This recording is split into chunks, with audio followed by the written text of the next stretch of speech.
Thank you for listening to my daddy's podcast. Hey, don't let these tears fool you. It's all dog around this mug. I'm good. All right.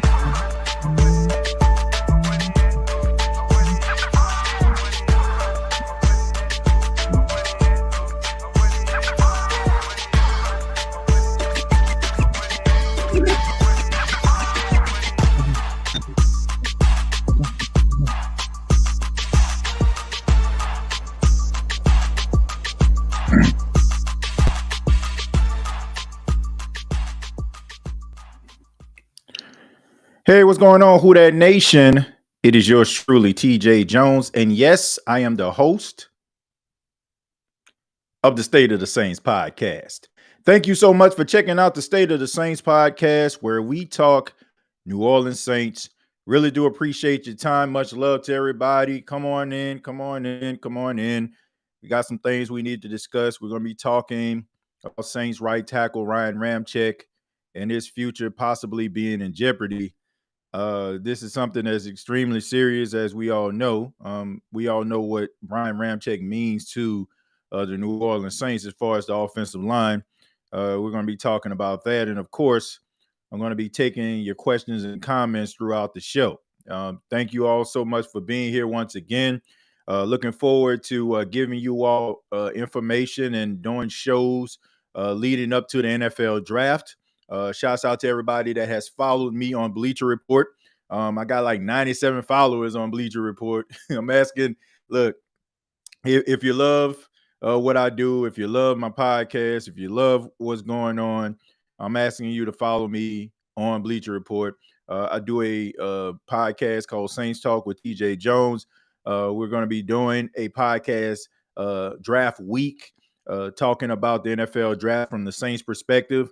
I'm also going to be on another roundtable forum on Friday of next week with other NFC South podcasters that are part of Bleacher Report. So it's some really big things coming up. I want you all to take a part in it. I need your support. I need your love. I want you all to come on over there and, cheer and, and scream who that, because, that's what it's all about. Also, I want to give a special shout out to everybody in the chat.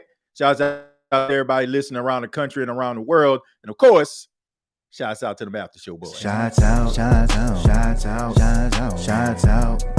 them After Show boys. Shouts out to them After Show boys. They be tweeting and be posting. They be tweeting and be posting. They be tweeting. Yeah, them After Show boys. They be tweeting and be posting. They be tweeting and be posting. They be tweeting. Yeah, them After Show boys.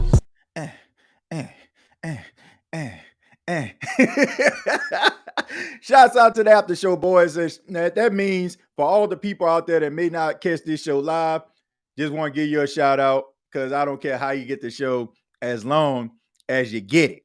But let's go ahead and get into it. Man, this is a tough conversation, man. I'm pretty sure a lot of you already know about Ryan Ramczyk. Ryan Ramczyk has been dealing with a knee injury for the last couple of years. He's been, taking that veteran day every single week off and trying to get prepared for the game. He went this offseason to get surgery to finally address the situation. There was a cartilage issue in his knee. And, everybody just thought that maybe, once he gets this surgery, by the time the season starts, he'll be 100%. That's what everybody thought when Dennis Allen spoke at the Combine. After that, when they had the luncheon, of course, they said that things didn't go as it seems. First and foremost, I want to say this. I've been seeing a lot of reports come out about Ryan Ramczyk. I promise you, I've seen a lot of reports come out, and they coming out. There are people talking about, he might not play, this season. He might not play again. When Dennis Allen went to that luncheon and he said that things didn't go, I'm just paraphrasing. I'm not saying it word for word. I'm paraphrasing. When he said that surgery didn't go as planned, we're going to see.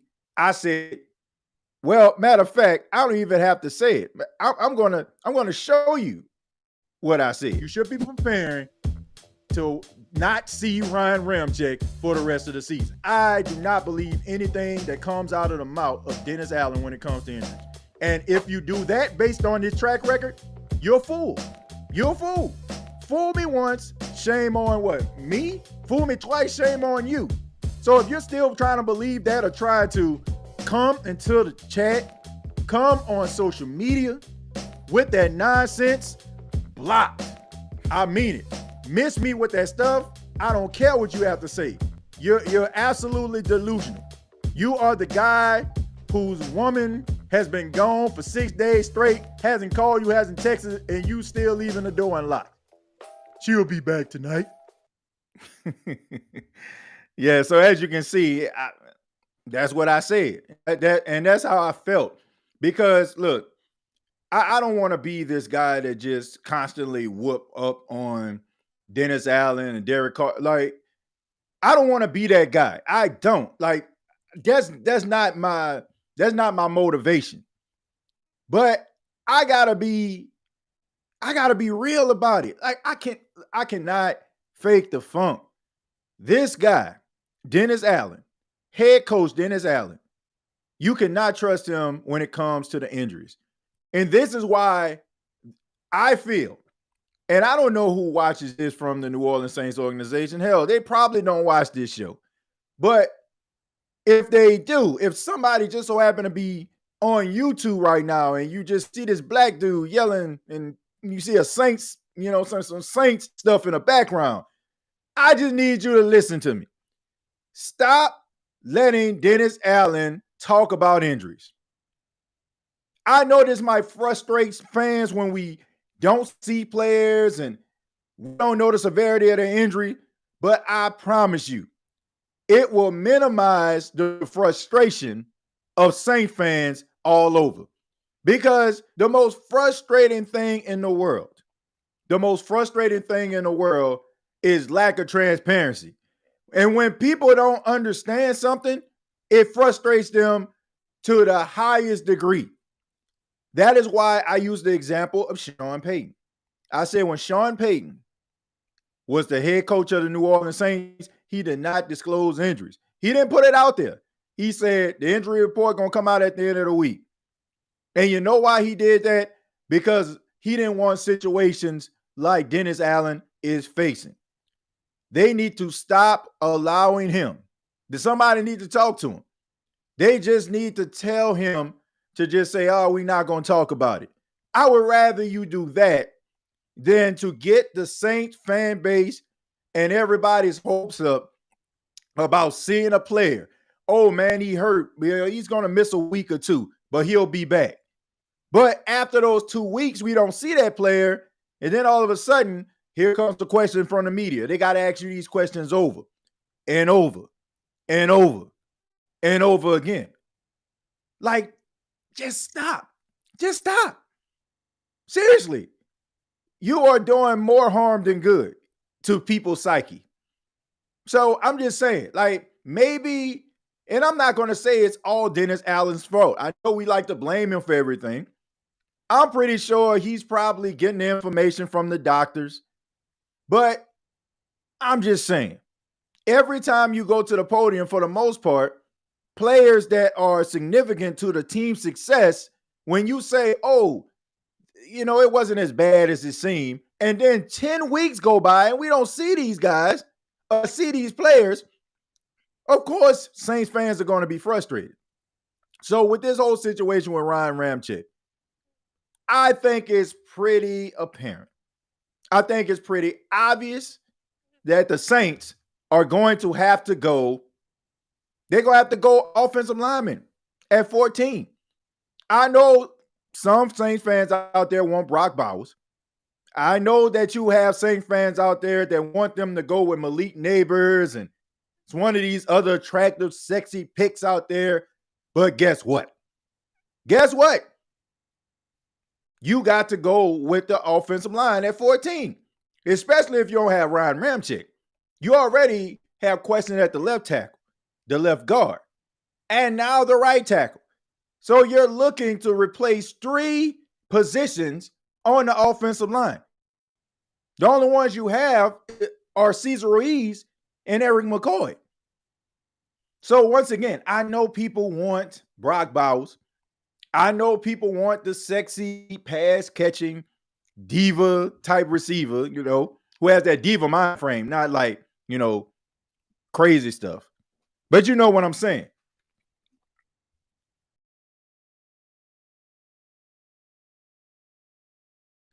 Sorry about that. I had to cough. And anyway, people want, I know people that's what they want. They want that sexy draft pick, but it's about need right now. And we know that the Saints are running a different type of offense. They're running a different type of offense, and you're going to need offensive linemen to run this offense. It's just that simple. You're going to need offensive line to run this type of offense, because I don't know if a lot of people are familiar with the type of offense that the Saints are trying to implement. I don't know if people are, really understand what's really going on with that. But when you're trying to run what they call a wide zone offense, you need big athletic offensive linemen, because it's mostly about one-on-one matchups. And you know what I'm saying? Like it's almost like an art to it. And in some cases you need these guys going, second level, like really, really fast. So you need athletic offensive linemen to open up these lanes. If and for example, what I mean is, it gives the running backs a little bit more wiggle room, but it gives your offensive linemen, like, they already know what they're doing. So, for example, if the defense is running, if they got 3 defensive linemen lined up front, right? Whoever's lined up over their respected offensive lineman, that is who they're responsible for. So if they decide to line up over the right tackle this time, over the center, over the left guard, then those guys' job is to push the other ones back. And then the ones that may be remaining, let's just say, for example, like the right guard, he has an option of chipping or maybe going to the next level. And when you have that type of offense, when you're trying to run that, you need some athletes to be able to run this. And you definitely need an athlete at the left and the right side of your offensive line. So hopefully the New Orleans Saints do the right thing and they draft the offensive lineman. Like, I'm sorry, folks. It does not make any sense getting any other position at this particular point after you know what's going on with Ryan Ramczyk. Like, right now, this is speculative, right? But if you look at it, they know what's going on within the organization.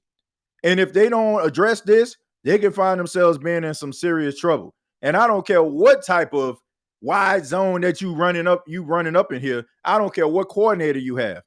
You have to have the right pieces in place, or you're basically going to get a replica of what happened last season. You're just going to get a replica of the same exact thing. And that is not what we want.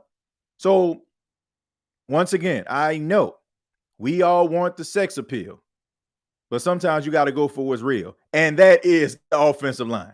But let me go ahead and read some of your comments.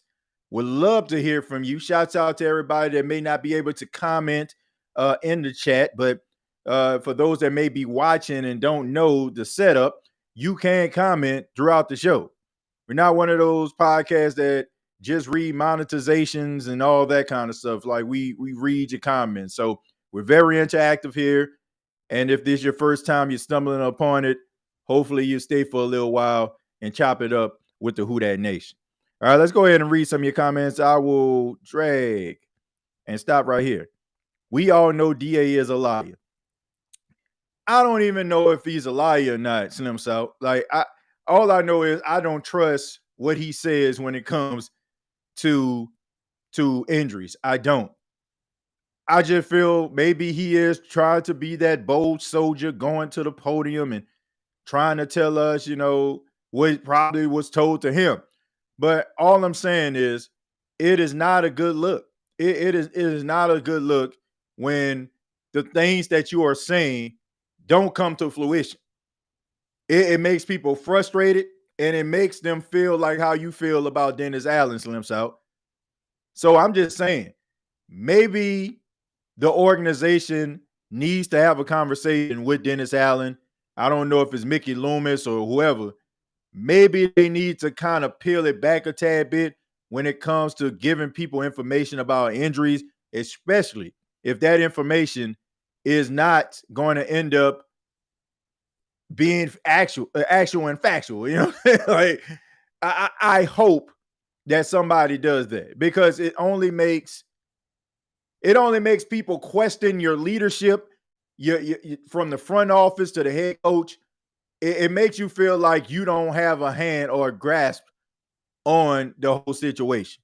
Now, we all feel that way. I won't say we all, but a nice sample size, a nice size of individuals feel that he does not have a hand on it. I'm talking Dennis Allen.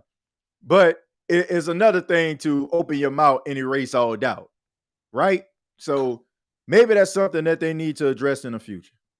I think DA and Willie Green are related. Look, I understand it from two sides, right? I understand that you want to give people transparency, right? I also understand that maybe you don't want to give the severity of the injury as much, or try to play into like the severity of it, because maybe, somebody can use that as a competitive advantage. I get all that. But all I'm saying is, when situations happen the way that they have over the last few years, when it comes to Dennis Allen talking about some key players and the media is asking them questions about the severity of the injury, and he says, well, it wasn't as bad. And, well, if you're missing 10 weeks, what's your idea of it wasn't really that bad? So all I'm saying is, maybe peel it back just a tad bit. DA might not even know his own name. Well, if you don't, then you're in some real bad shape. I'm gonna stroll down a little bit, man, because I know I talked quite a bit before. I opened up the chat for questions here. Goes to show you what a complete dumbass DA really is. Tell us how you really feel, Jerry. Start looking into knee injuries and how they are don't heal. Well, look, when you're dealing with cartilage injuries, like, that's not something that just goes away. You know what I'm saying? It just not. It's not something that's just going to go away over the course of time. What Ryan Ramczyk is experiencing, and shouts out to my guy, Dr. Jesse Morris. I'm going to try to get him on the show to talk to us about Ryan Ramczyk's injury, because he does an outstanding job. Some of you probably know Dr. Jesse Morris. He's been on the show a couple times talking to us about the injuries and, and what they look like, and the rehabilitation process. Outstanding job. But Ryan Ramczyk's injury mostly happens with older people. Like, older people start to lose cartilage in their knees and stuff. And, that's when they start walking, with that cane and, and stuff like that. As a matter of fact, it actually happened to the bass singer for Boyz II Men. Y'all know the guy, right? The one that was always doing the talking with the deep voice at the end, begging a girl to come back. Baby, I'm sorry. I know I let you down, but I'm gonna be a good man. Y'all know that guy, right? The one that always walked with a cane. Like, that's the reason why he had to stop going on the road with Boyz II Men. But it's an injury that normally happens to older people. And it also is something that can possibly happen to individuals that sustain, a torn meniscus or a torn ACL or something like that. So, it's a serious injury, and it's something that doesn't go away. It just doesn't. And I feel, I keep saying this because everybody that follows the State of the Saints podcast knows how I feel about Ryan Ramczyk. Ryan Ramczyk is my favorite New Orleans Saints player since Drew Brees retired. And I know we don't show love to the offensive line that much, right? We just don't. We only really pay attention to them when they failing or they falling all over themselves. Ryan Ramczyk, to me, just was about his business, and I'm not going to talk to him about it in a past tense. He is about his business. I'm not going to talk about him in a past tense. until I hear this news. He is about his business. He's a quiet guy. He doesn't really talk that much, but he does the talking with his play. And you hate to see a player so talented, so gifted, have to go through situations like this. He's 29 years old. I believe he has a child. He has his entire life ahead of him. And the worst thing that you would want as a parent, like I'm talking to people out here, I need to humanize this situation. You never want to feel like you can't be there for your kids, want to can play with your kids, stuff like that. Like, that's one of the main reasons, like, I try to stay as active. Y'all know my son, Pac-Man, he's 4 years old. He's playing soccer. That would be horrible for me. Like, for me not to be able to run around in the backyard and kick the ball with him and, and chase after him. I would not like that. I wouldn't like it at all. And I don't think I would be whole if I couldn't do that. So I do not want to see a situation like that. Like, if Ryan Ramczyk has to retire, and we don't want that, right? He's such a talented player. But if playing means that 4 or 5 years from now, he won't be able to chase around his child or be able to, do things that he wants to do with his family because he's limited because of his needs. Like, I wouldn't want that. I would not want that. So prayers up for Ryan Ramczyk. Don't know the severity of the injury, but honestly, from all indications, from the people that that I spoke with from the medical field, it ain't looking good, folks. It ain't looking good. But hopefully, if he has to retire and walk away from football, he can be whole as a father, as a husband, as an entrepreneur, whatever he decides to go into post football. That's what I'm concerned about.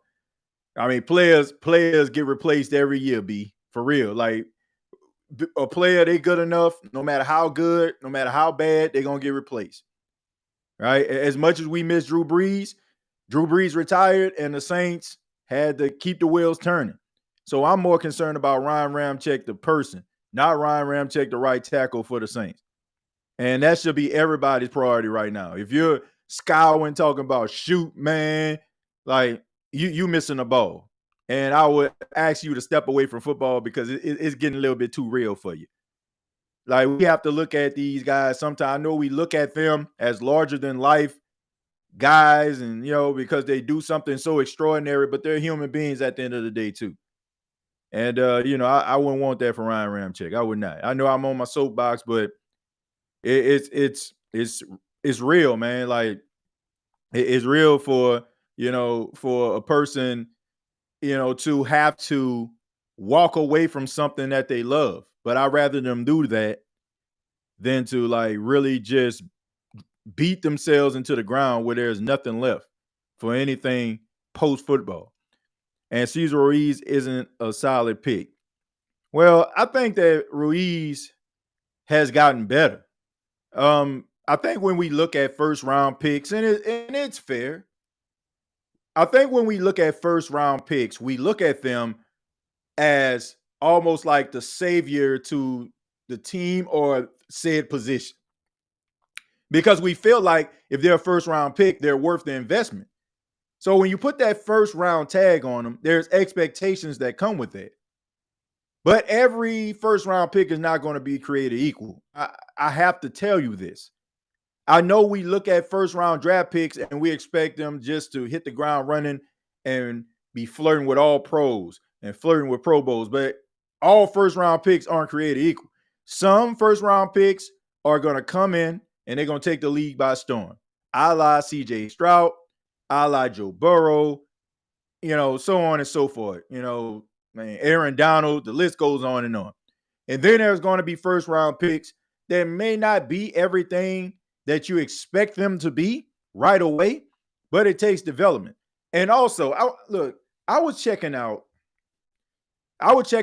Club Shay Shay, and he had Cam Newton on there. And Cam talked about almost 3 hours. So I got the opportunity, like, when they broke down the clips, and the question was asked about Dak Prescott. And he said that the Cowboys don't allow Dak Prescott to be himself, right? He's basically just playing the role of cowboy quarterback. And he also mentioned the reason why. Like, why do guys have to handcuff themselves? Why do they have to put themselves in a box? Why can't you see the full arsenal of a guy? Or if a player is struggling, and this was something that I think we all need to look at because we all have been guilty of this situation. Why is it that when a player is struggling, we never look at the organization? We don't say, man, Cesar Ruiz hasn't developed into an offensive lineman that we think should be wrecking the league. What's wrong with him? We never look at the fact that the Saints fired Doug Marrone. We never looked at the fact that the Saints stepped away from the offensive line coach that they had before that. We don't look at that, right? We don't. We just say this guy isn't good enough. Ask yourself this. If you're from Louisiana, you took or you are taking the LEAP test or the CAT test, right? During the time when we were growing up. If you take that test and it's placed in front of you, right? And you know absolutely nothing on that paper, whose fault is it if the school itself gave you that information, if they were supposed to give you that information and they never did? Whose fault is that? I can study till the cows come home. I can come up with all these different concepts, but it's a whole different beast when this test is right in my face and it's not what I've been studying. A lot of times we look at these players and we blame them, but we see coach change over almost all the time. We see position coach turnover all the time, and we never look at the organization. We always blame the player first. Football is about developing. Football is about development. If you have a kid and they can run really fast and you teach them how to catch a football, but you don't teach them the ins and outs of football, and then you just send them out there and just say, go play football with some high school guys or some middle school guys that have been practicing and tackling and doing all that other stuff. He is going to be, as my grandfather say, a baby bird in tall grass. So that is why I feel like, and I've said this on several episodes, I said that we may need to pump the brakes on our criticisms of some players, because you can't say on one hand that the Saints need to change coaches and they need a regime change on one hand, and then come around here and say this guy sucked, this guy sucked, this guy sucked, this guy sucked. I mean, you kind of answering your own question. Why isn't this player living up to their full potential? Why isn't this player doing what he needs to do? You basically answered your own question. Contrary to popular belief, football is about development. You need the right coaches. You need the right organizational structure in order for you to reach your max potential. See, what we do is we look at outliers, and the outliers are the players that can rise above their situation, the players that are so good that it makes the coach, who is probably mediocre, look above average or good or borderline elite. We see this all the time, and we hold on to those outliers, but we don't take into account a higher percentage of players who need to develop before they can be that beast that we want them to be. I hope that makes sense to some people out there. So when it comes to Cesar Ruiz, you can look at it two ways. You can look at it like he was drafted out of the University of Michigan in 2020, and hasn't panned out and he's not what we think he is. Or you can look at the fact that when he came in 2020, they couldn't practice. He couldn't be around the team. So his second year was basically his first year really going through the whole pro process. Then you had an offensive line coach. And then you got yourself another offensive line coach. And now you about to have a third offensive line coach. So, I mean, or you can look at it, as a way of, like I said, a guy who has been poorly mismanaged. So I don't know. It's hard for me to sit up here and criticize some of these players, these young players, when I've seen turnover and changeover from this team over the last couple of years, and even we're not satisfied with it. Like we can't have it both ways, folks. We cannot be hypocritical about this. We can't be chastising the team for not moving on from a coach that very few people like and feel like he's not the answer. A lot of people feel like he's not the answer. And you can't criticize that and then turn around and say, "Oh man, this player sucked. This sucked." Like, come on, man. If you're gonna say that this team needs a little bit more, you gotta say it gotta come in a form of development as well. So that's the way I look at it. I can't like go at guys like this. Like to me, if Cesar Ruiz was still looking like this with a competent coach, I would probably say, okay. But all this changeover, the world is in a pandemic when he got drafted. We just expect this guy just to be everything and more because he's a first-round pick. But I've seen improvement. And that's honestly, that's what we need. Like if he was the same player he was in 2020, then I feel like, yeah, maybe. But I see a player that is developing and getting better. And he started, kind of at rock bottom. And he kind of worked himself up. So, I mean, we see improvement. Maybe it's not the improvement that you want to see. Maybe you expect for him to look like Quentin Nelson or something like that, or Lane Johnson. Hey, all offensive linemen aren't built the same. Everybody is not created equal. Everybody wants a Jason Kelsey. Everybody wants a Willie Roaf. Everybody wants, a Larry Allen. Everybody wants one of these guys, man. But that's the reason why those players were so special. And that's why some of the players that I mentioned that are still playing in this league are special. Because there's not too many like them. So, of course, if you put him up against Lane Johnson, it's a first-round knockout. So we got to be very, very careful when we're looking at stellar play. And in the back of our mind, we're wishing that our guard or our left tackle, or our right tackle look like that. And we don't give the players the opportunity to develop. Maybe they may turn into a Lane Johnson type player. Heck, maybe not. But let's not be so quick to just throw them away, especially since we have been very, very critical of this organization and some of the moves they've made. And we have said that we don't feel like it's for the betterment of this team. So we just take that into consideration. Penny must be pretty frustrated right now, and I'm pretty sure that he is. I'm pretty sure he's very frustrated. But I'm willing to give him opportunity. I just feel that he is just not a left tackle.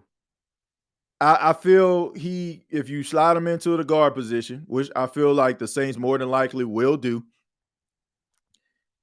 you'll probably get something there. Hey, what's going on? Appreciate you for being here. Shouts out to Antoinette.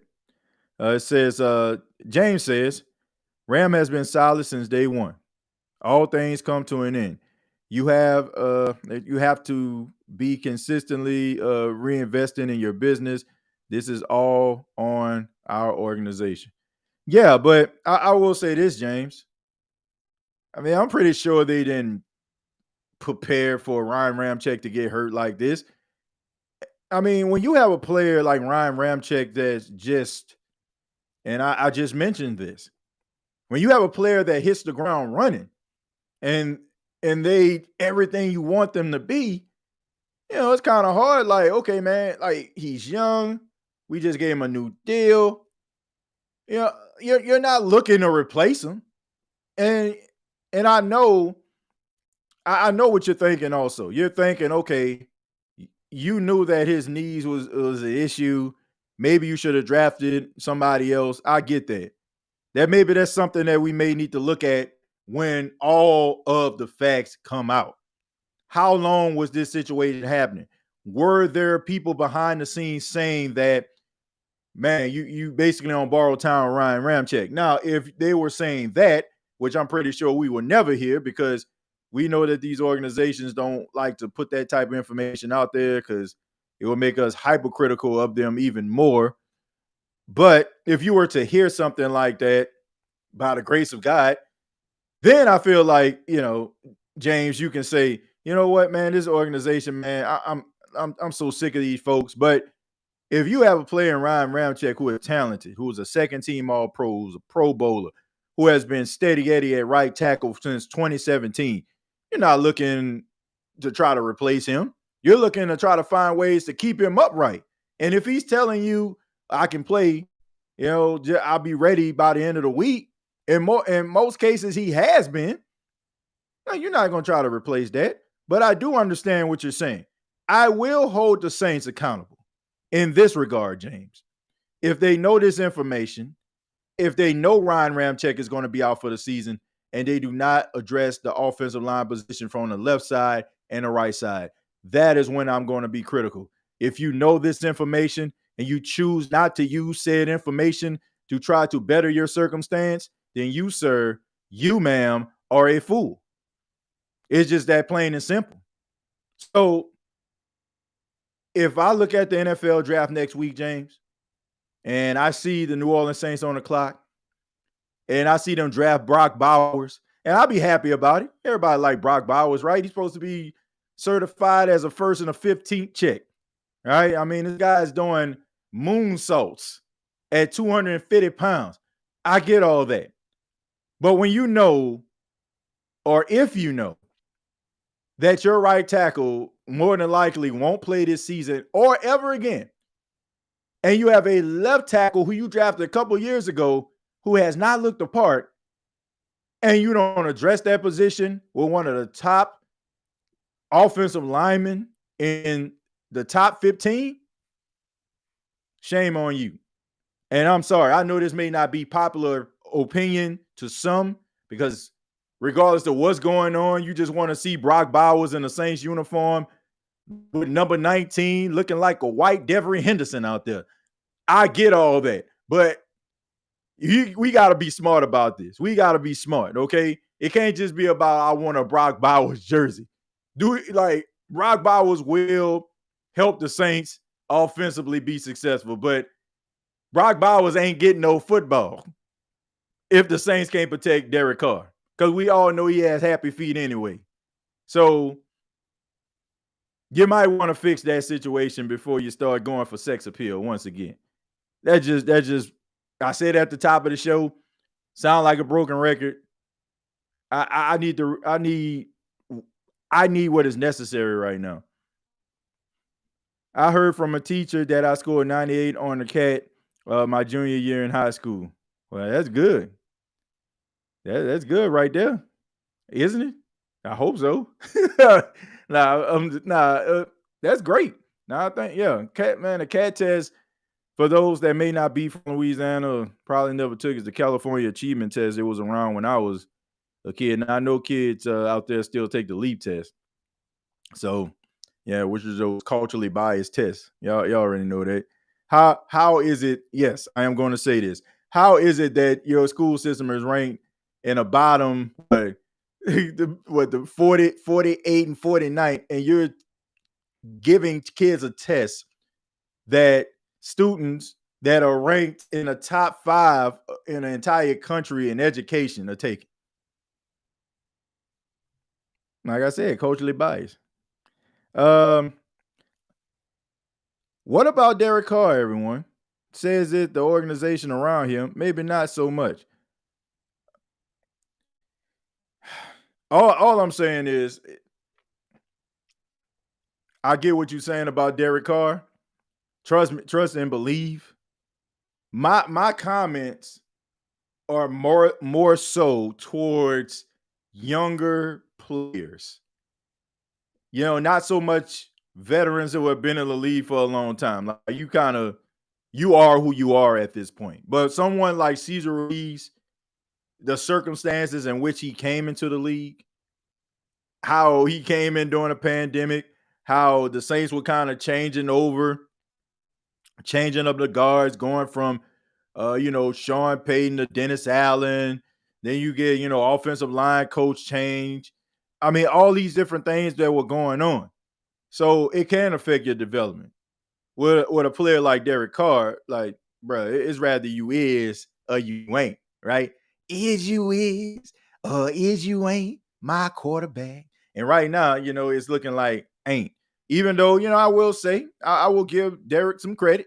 He had 14 touchdowns, 2 interceptions towards the last part of the season. I know we rolling our eyes when we say that, but he finished the season strong. So who knows? Who knows? But I know it ain't nothing happening if they don't fix this offensive line. That I do know.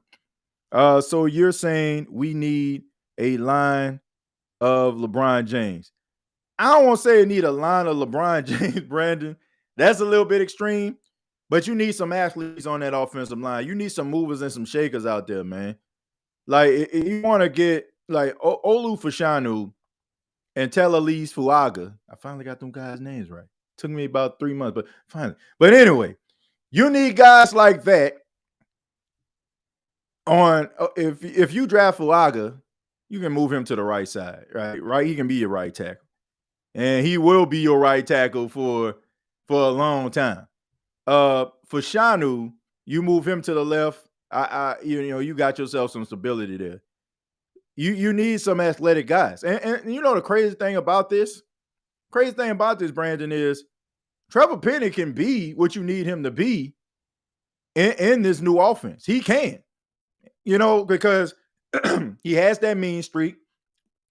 He has that, he has that power, that ability. And then on top of that, once again, with this new scheme that they trying to run out here, when I think about it, when you take a look, I mean, it kind of benefits him because if you're playing guard, right?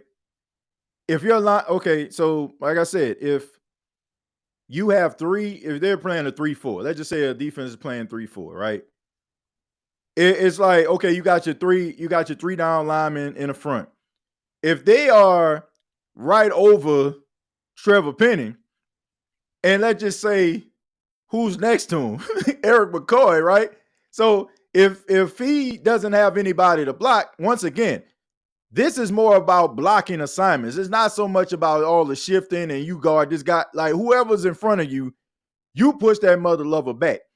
And you can actually get a chip or a double team from your center or a double team from your left tackle. Depends on how the defense lines up over you. So with that, let's just say if Eric McCoy job is to go, somebody lined up over, Eric McCoy, then, Trevor Penny can do two things. He can help assist with the pass rush or get to the second level and maul the heck out of a linebacker. So it kind of works out for him. To me, but I just think for Shanu, and you also, you have Fuaga. I just think that those two guys like that is what the Saints need. So to me, this offense that they're going to try to implement is going to work in the favor of Trevor Penny. Let me scroll down a little bit.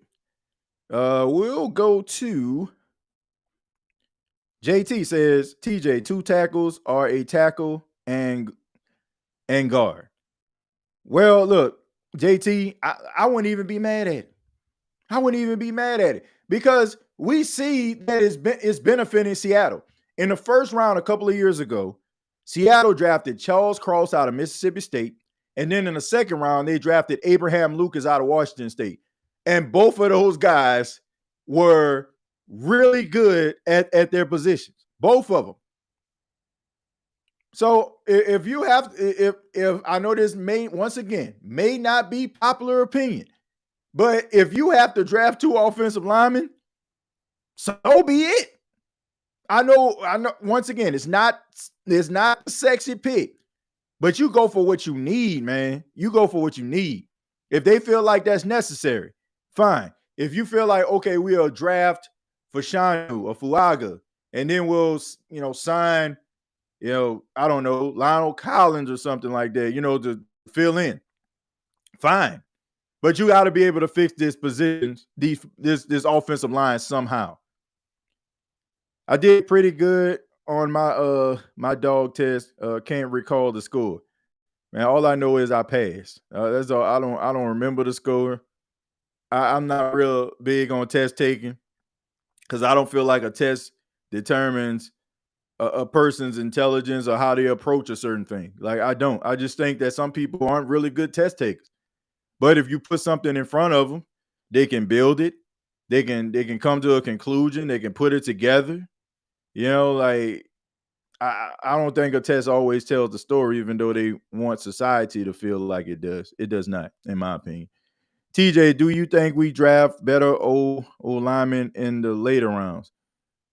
Are you talking about throughout history, or you're just talking about this draft? Because this is a deep draft for offensive linemen.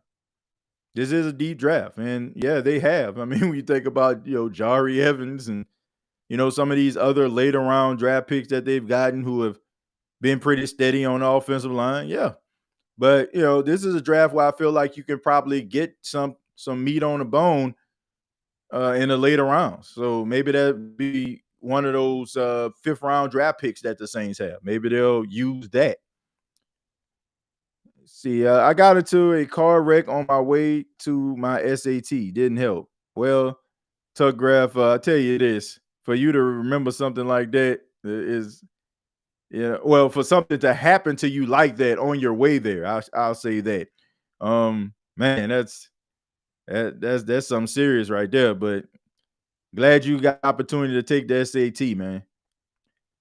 TJ, after you're saying that, make me want to go watch Tom and Jerry. Derek Carr preaching in Vegas every Sunday, but aren't the churches in NOLA? Aren't there churches in NOLA? Well, I mean, Brenton, you got to look at it, though. I mean, you got to go play a game on Sunday, so you can't go to church and go to the game. That's why, a lot of these players, I know when Sean Alexander, the former running back for the Seahawks, he used to hold church service before the games. And maybe they do something like that. Maybe they probably do a little prayer meeting or something, try to get their minds at ease before the game starts. Maybe he does something like that. Look, the way I feel about Derek Carr is strictly football. I'm pretty sure he's a great father, God-fearing man. God bless him. Anything that I feel about Derek Carr has everything to do with what he does on the football field, how he performs as a quarterback. Like, I feel like all that other stuff, man, I feel like it is necessary. Like, I see people like going at his wife and doing, like, come on, man, like, get a life. Seriously.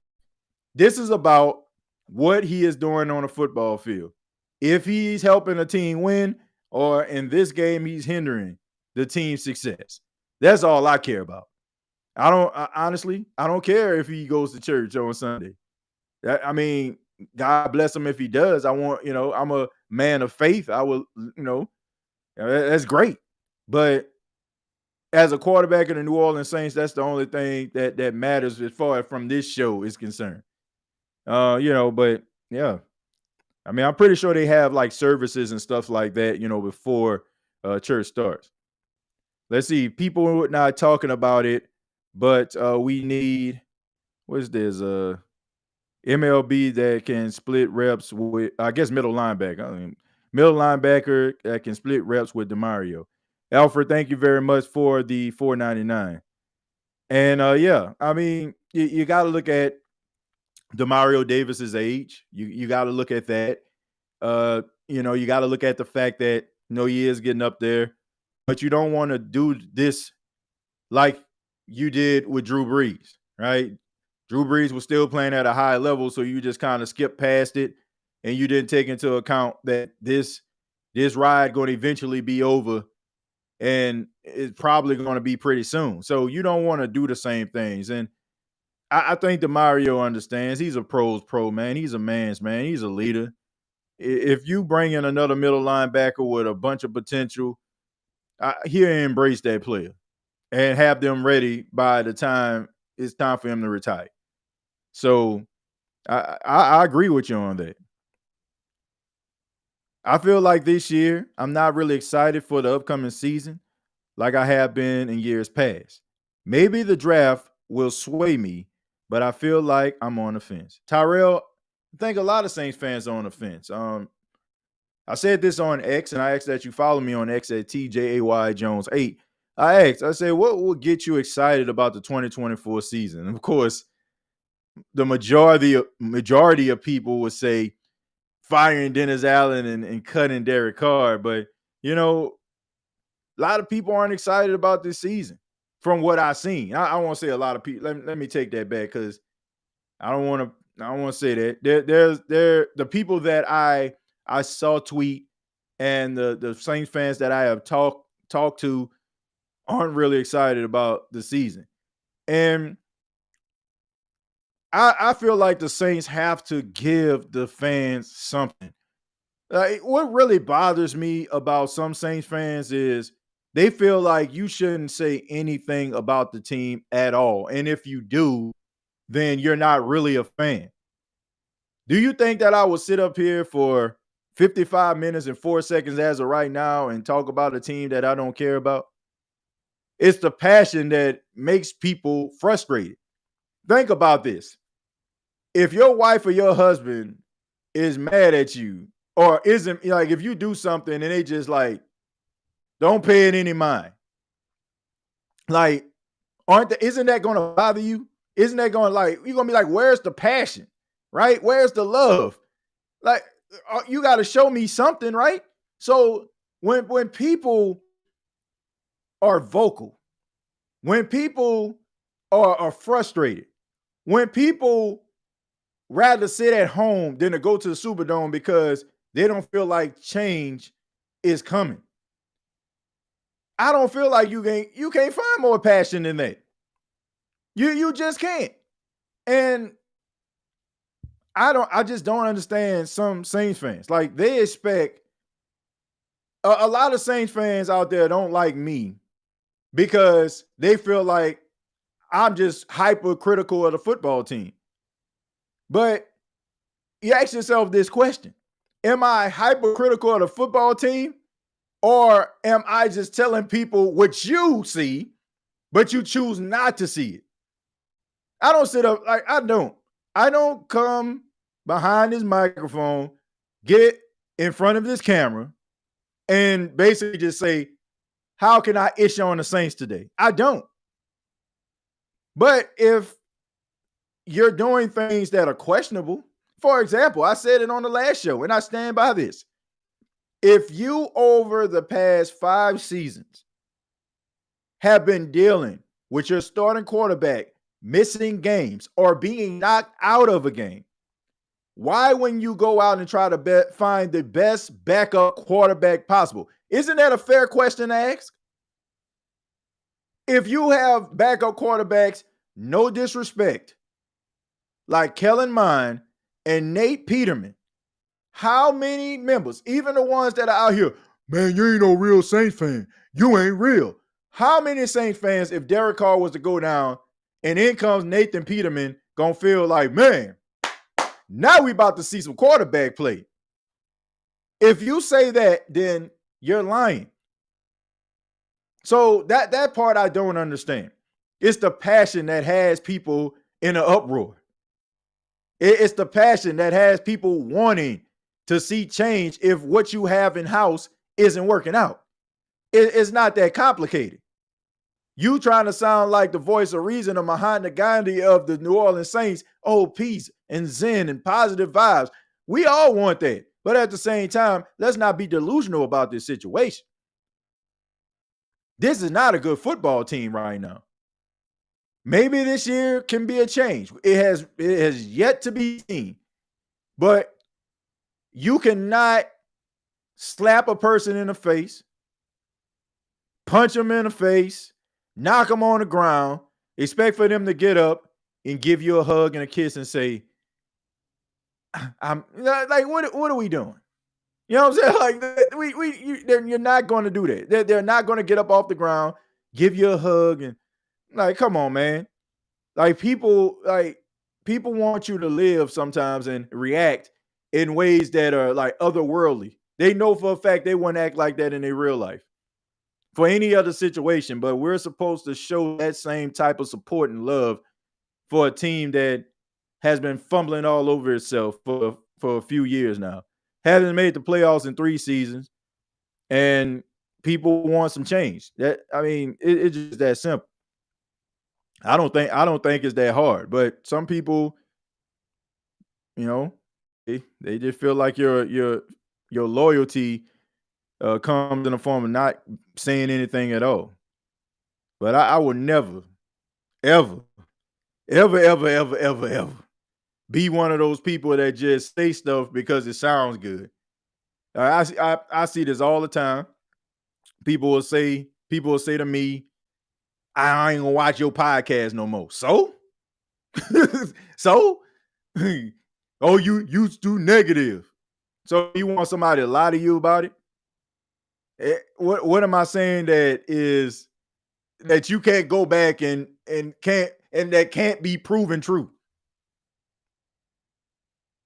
People like to see, people like to hear things that support their interests and their feelings. They want you to put their mind at ease. And I also want to say this to people that say that to me. I would do this show if the view said 1. I'm going to say that again. I would do this podcast if the views said 1. Why? Because I love what I do. And you being here is not a deal breaker. I appreciate everybody for being here. Lord knows I do.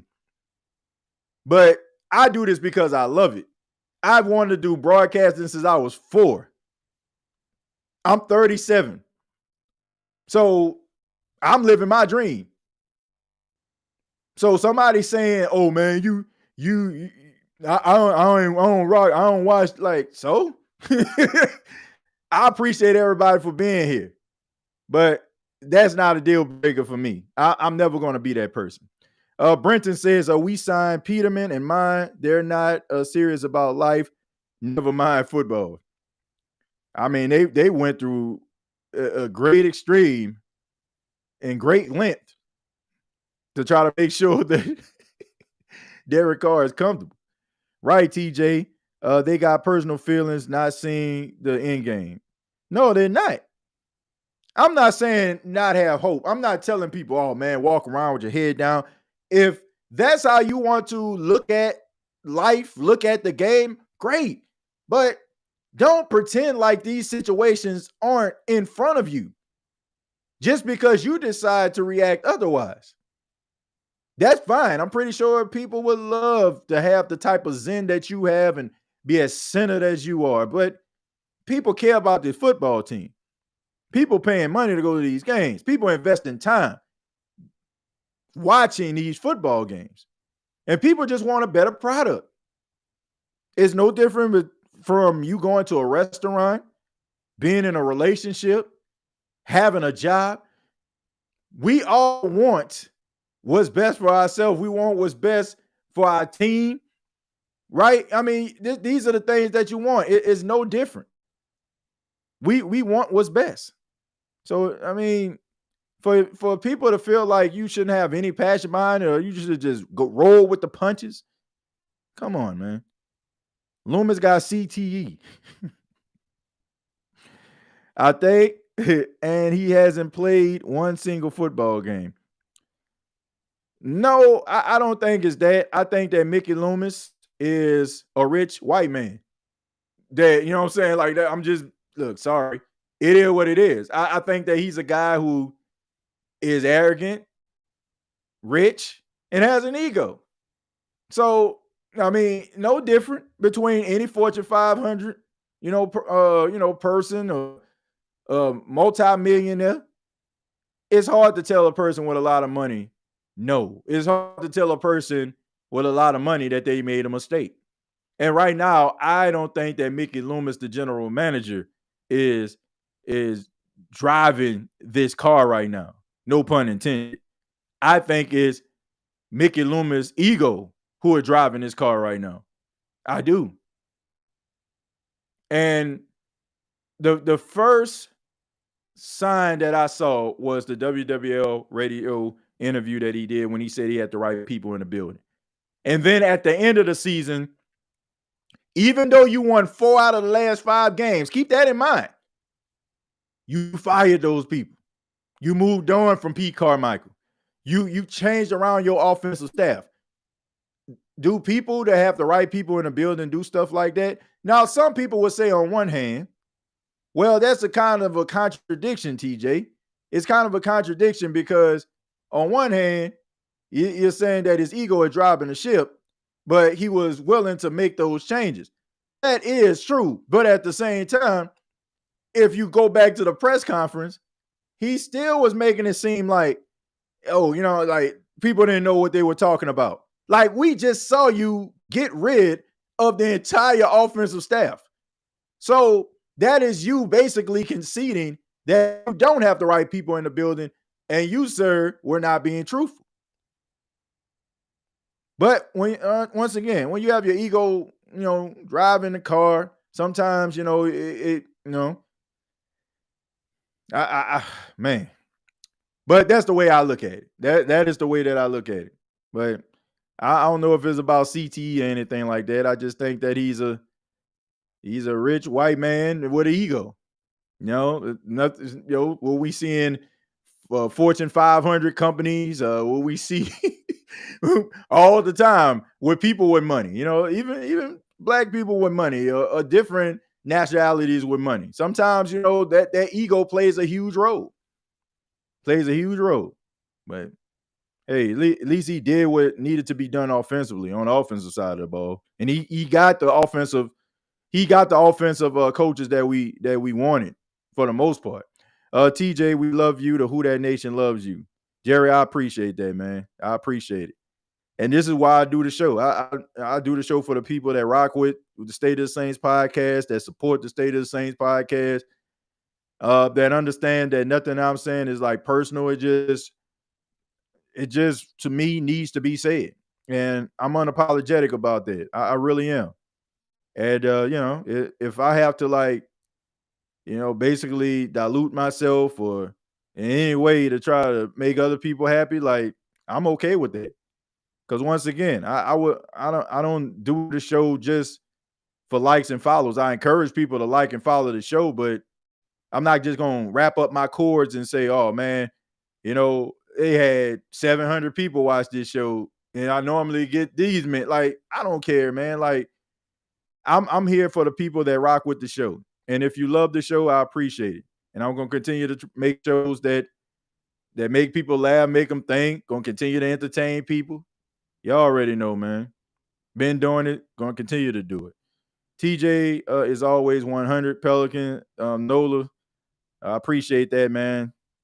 It's going to be rough on Friday, man. It's going to be rough. Zion being out and B.I. still dealing with injury, and man, they got a buried chicken bone somewhere in New Orleans, and somebody need to dig that mug up, because my goodness, New Orleans sports is getting they ass whipped right now.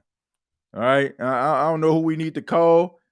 I remember back in the day they had this lady who was a voodoo was a voodoo priestess, and she came up in there with her chicken bones around her neck, and doing the whole Papa Shango thing. You don't know who Papa Shango is, look it up. And it was supposed to remove the hex. Now the Saints went on to lose for about 10 more years after that, but eventually, I guess, a clock can be right twice a day, right? But yeah, man, somebody need to go ahead and help New Orleans sports out, please, pretty please. I've been called a fake fan for the longest on Twitter for my takes, but I think I'm the biggest fan and actually want what's best. And I truly believe what's best is DA fired, then live in the playoffs at 9-8. Look, I agree with that. I don't feel like you need to keep on masquerading this thing No Cap. I really believe that, man. Shouts out to No Cap, man. Always very informative. And man, I mean, very like if you ain't following No Cap on YouTube or following him on Twitter, man, you're doing yourself a disservice. I mean, you can act like it's almost like his tweets sound like you actually talking to him. Like he does a really good job at like putting his formulating his words. And yeah, man, you're gonna have like criticism like that. You really are. You're gonna have like, especially like when you go against the grain, and especially like when you stand by the things that you say. Like I made a comment about Angel Ruiz, being drafted. So at the 7th spot, I felt like she should have been drafted higher.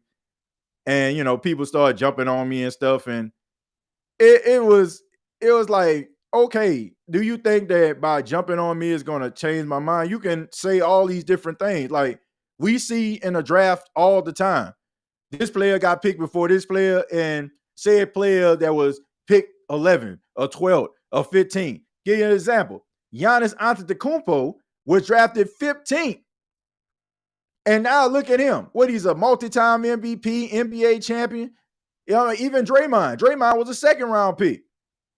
Now, you may not like his antics, but he's an enforcer. He's the modern-day Dennis Rodman, right? He's the rider for his team. So that don't always tell the story. I feel like she's a generational talent, and people would continue to say that. But sometimes you just got to stick to your guns. Sometimes you just got to stick to them. And people just can't fathom that because they try to trick you off the block, right? And they feel like by more people like co-signing for what they saying, it should stop you from feeling the way that you do, but it don't. There's a word for that. It's called being a sheep. So, man, stay true to yourself. Stay true to yourself. People gonna always have something to say. People gonna always be critical because those are the people that go on YouTube and basically find things that basically just validates their point of view. They don't look at the other side of the coin. I don't just look at stuff that I am in favor of. I look at like the opposition. I look at what other people are talking about. Because sometimes it's like being on Facebook. Facebook gives you a collection of people that and keeps you in this circle, right? So as long as you're in this circle, you don't know what's going on the outside. And when you find that out, it feels like you're in a foreign land or something. So stay true to yourself. And if you want people that just, don't want people to feel any other way besides your point of view, I think conversation is becoming a lost art. It's about how can I stop you from talking versus how can I learn from you talking. Remember what I said, one good hit on Carr since Winston going, he gonna start missing games. I'll tell you what, we that's something I said too.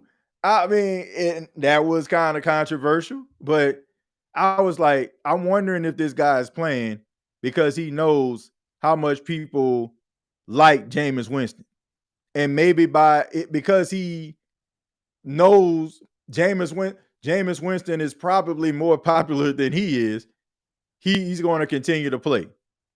And the thing about it is, he had no business playing. Like, based on some of the injuries he had no business playing at all. And I'm going to tell you this. I'm going to say this, Louisiana dog. And this will be, they could not deny this ever because they will get themselves caught up. I'm going to tell y'all. If Derek Carr does what Louisiana dog is saying, let's just say, for example, he gets knocked out of a game. He has like something similar happen to him and he misses a football game. And the Saints bring out Nathan Peterman. We all have found out that it wasn't about Derek being that warrior. It was about them not wanting to roll with Jameis Winston. Because how, on one hand, can this guy get knocked out of the game, have a serious injury? The injury that he sustained was supposed to have him missing a game or two, but he's back. But now When you have a quarterback that's probably not as gifted or not as talented or not as highly touted or favorable to fans like Jameis Winston was and Nathan Peterman, now all of a sudden, yeah, let's go ahead and get him up out here. Because you know why? Because once again, it's going to be pandering and clamoring to the ego of Derek Carr. Because we know that no matter on Nathan Peterman's best day, he's not going to put up a performance that is similar to or do more than what Derek Carr can do as the starting quarterback. So once again, if he gets hurt and they're not pushing for Derek to play like they did when Jameis was the quarterback, we all got our answer. And there's not an executive, a front office, a coach that can tell us otherwise. You have gotten your answer. You have gotten your answer, folks. Say TJ, since day one round, we love you, big brother. I appreciate that, Cartel. And trust me, man, I love y'all too, man. I really do. I'm not just saying that. Real talk.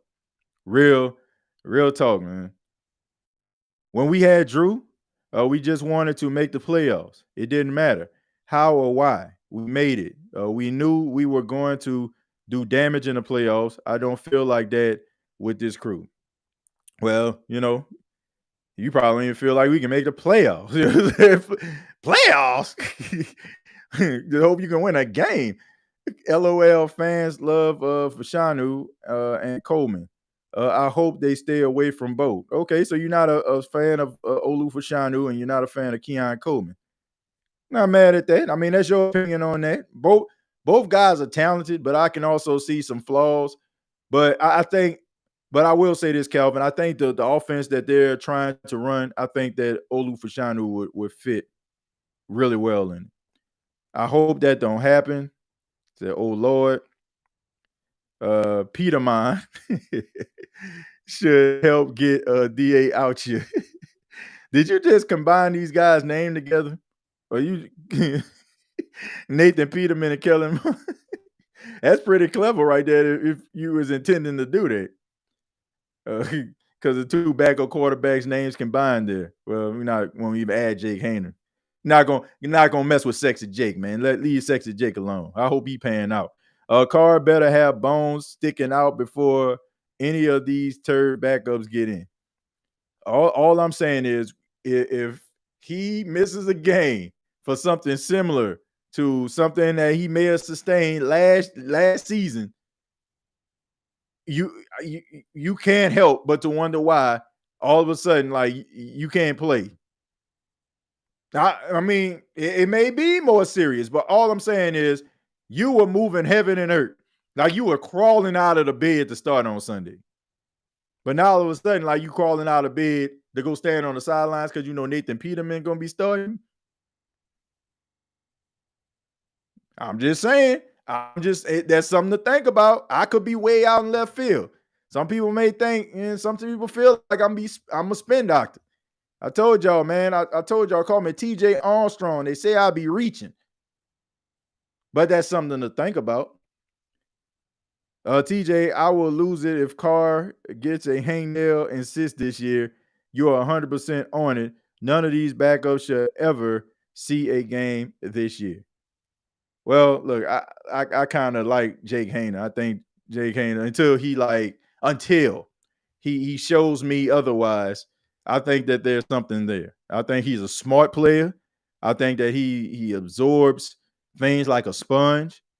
Shouts out to his team. Like they do a really good job at, really just advertising and stuff like that. Like if you go check out like some of his stuff, man, he's working out. He's getting himself right. I mean, even the Saints were talking about how quickly he grasped the playbook and how he was in and out of the huddle. Like if you can do stuff like that, man, I mean, everything else can kind of fall into place. So, but Kellen Mond and Nate Peterman, nah. Peterman is like, this is what they think about Nathan Peterman. If you play Madden right now, stroll all the way to the bottom at quarterbacks, who's going to be sitting there? Nathan Peterman with a 43. No lies. A 43 on Madden. He's like, don't matter who it is, Rando quarterback with no face, all the way at the bottom. Nathan Peterman. That's what they think about him. But hey, those are the players that end up being really good coaches though, because they hold a clipboard so long. They're able to see the field, they're able to see wins, they're able to see losses, they're able to see game-winning drives, they're able to see potential game-winning drives that fail. So that's how some of these backup quarterbacks end up being coaches and be doing quarterback schools. That's how people are like, man, how JT O'Sullivan, how he gonna have a quarterback school? He ain't even go to quarterback school, but he spent a lot of time on that bench. And like a lot of those players end up being really good coaches.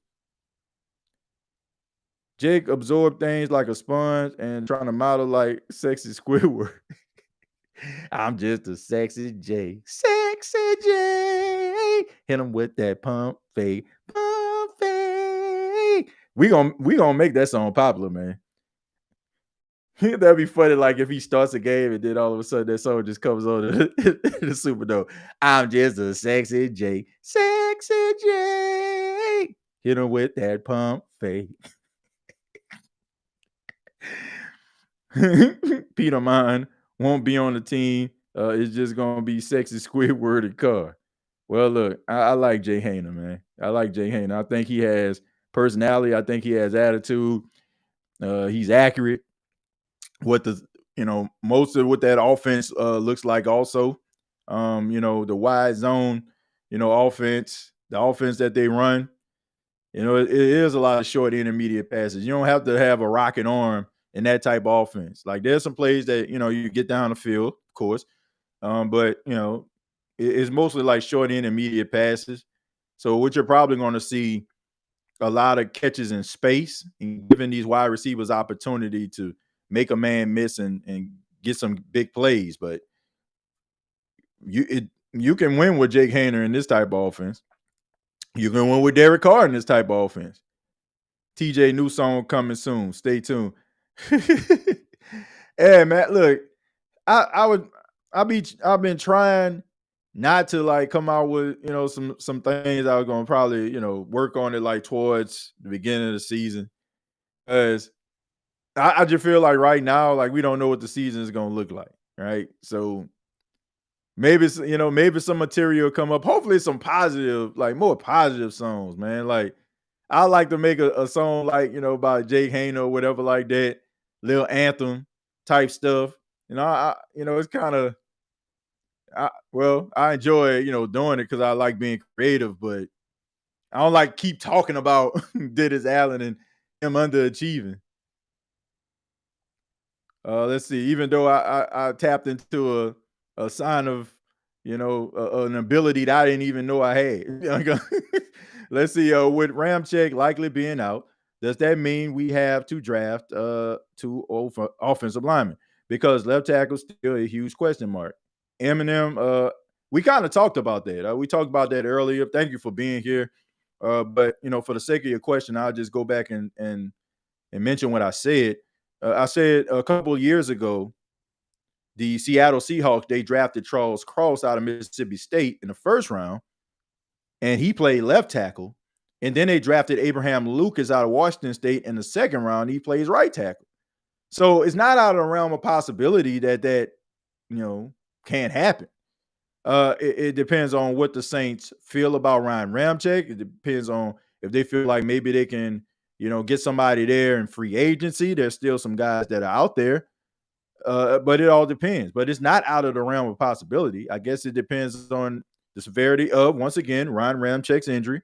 And if you feel like, maybe in the later rounds, you can be able to address the wide receiver position, maybe add another tight end, diamond in the rough there. I guess that it all depends. But, we'll see. We'll see. But they definitely need to draft the offensive line with the 14th pick. That's just my opinion. Who that family? What up, TJ? Me and TJ got to do a collab this season. Yeah, we got to get a collab going, man. We got to get a collab out here.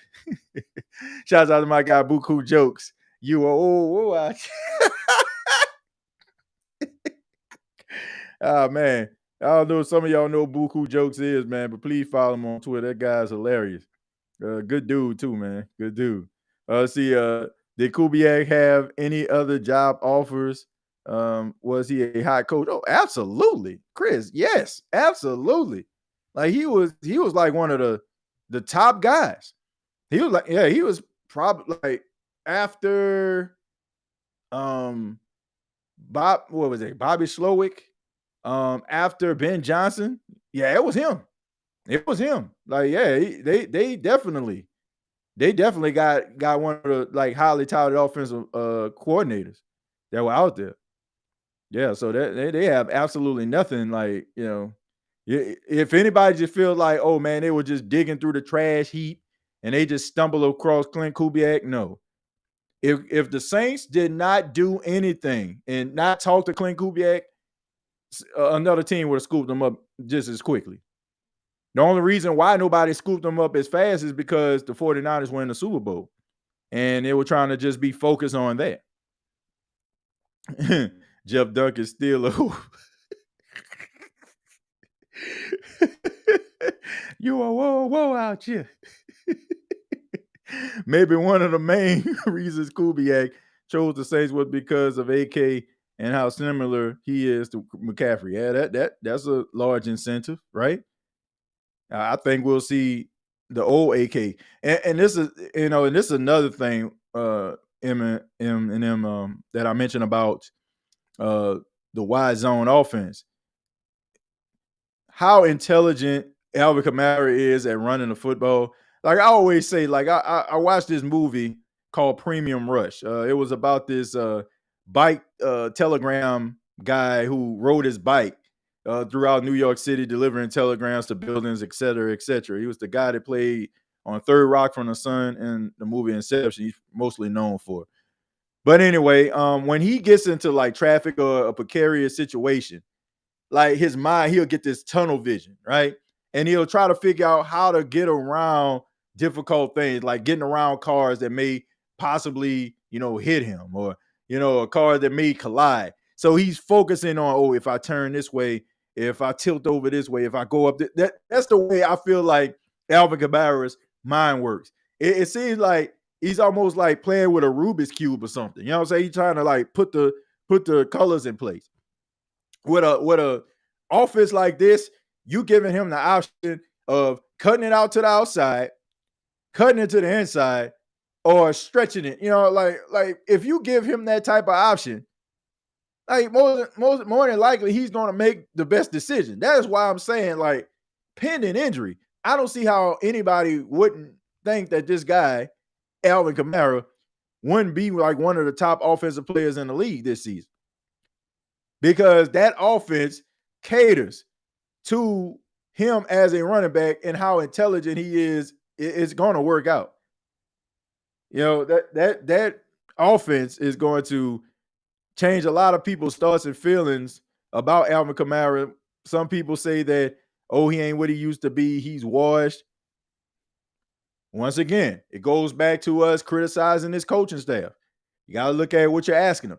You got to ask yourself the question, the things that made Alvin Kamara special, are the Saints still doing some of those things? Or they have him running up the middle like he Earl Campbell back in 1978, 79, right?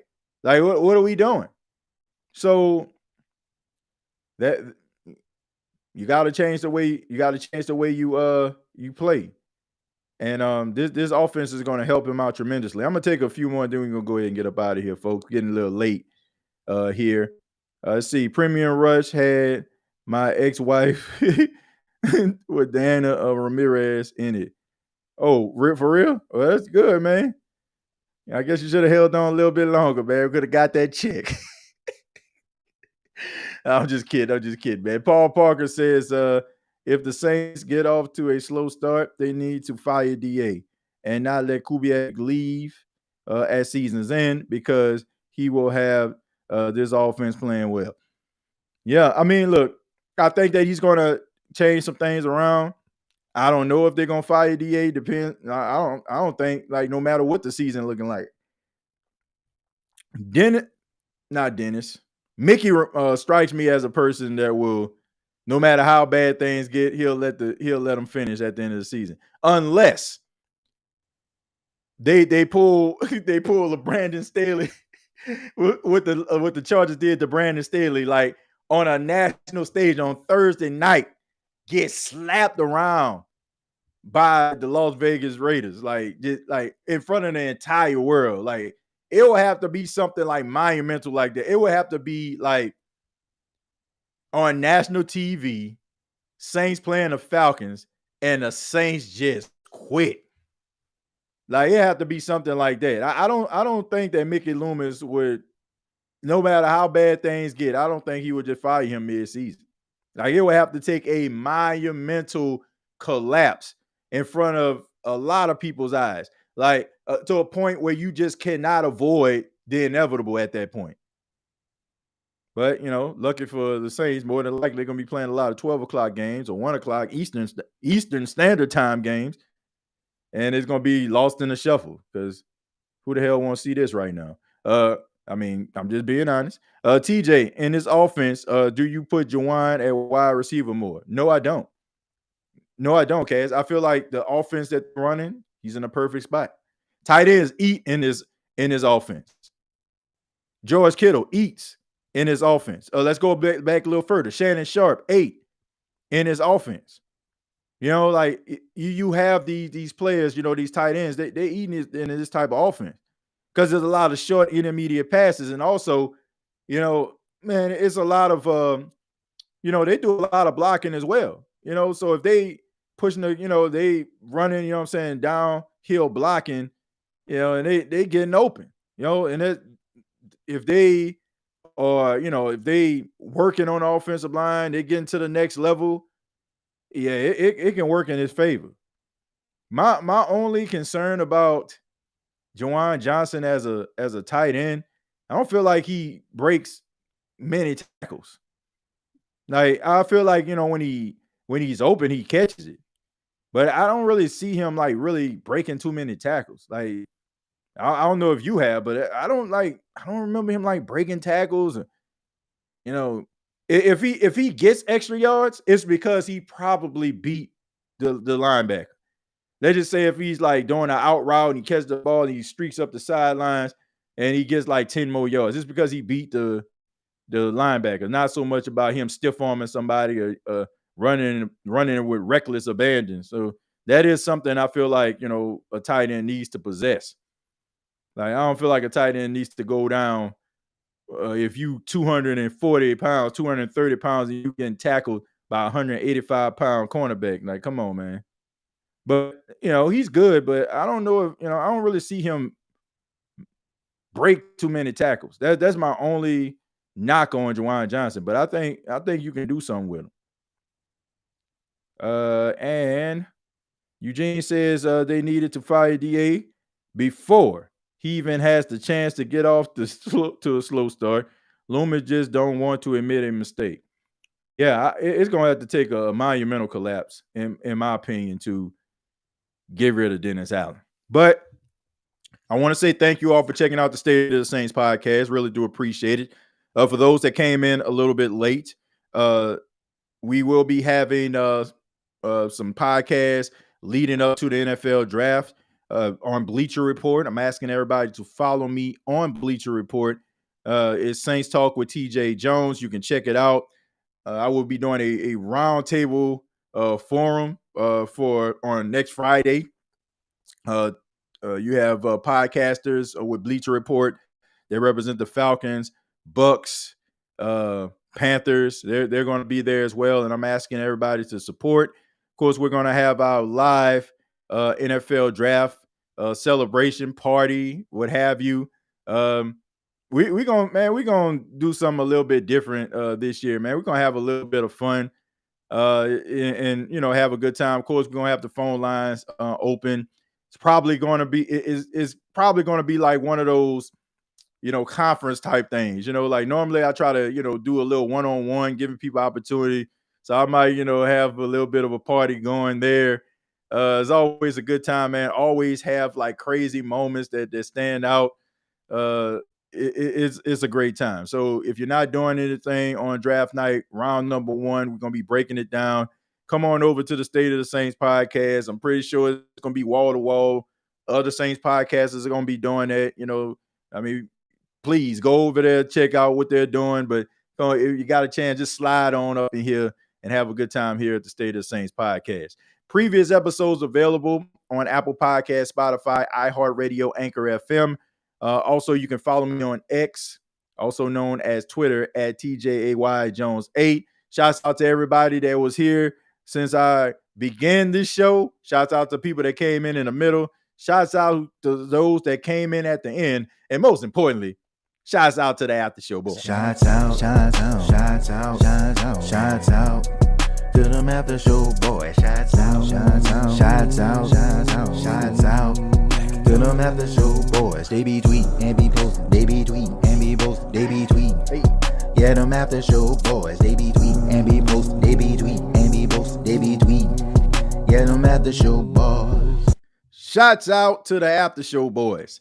This has been the State of the Saints podcast. Thank you all so much.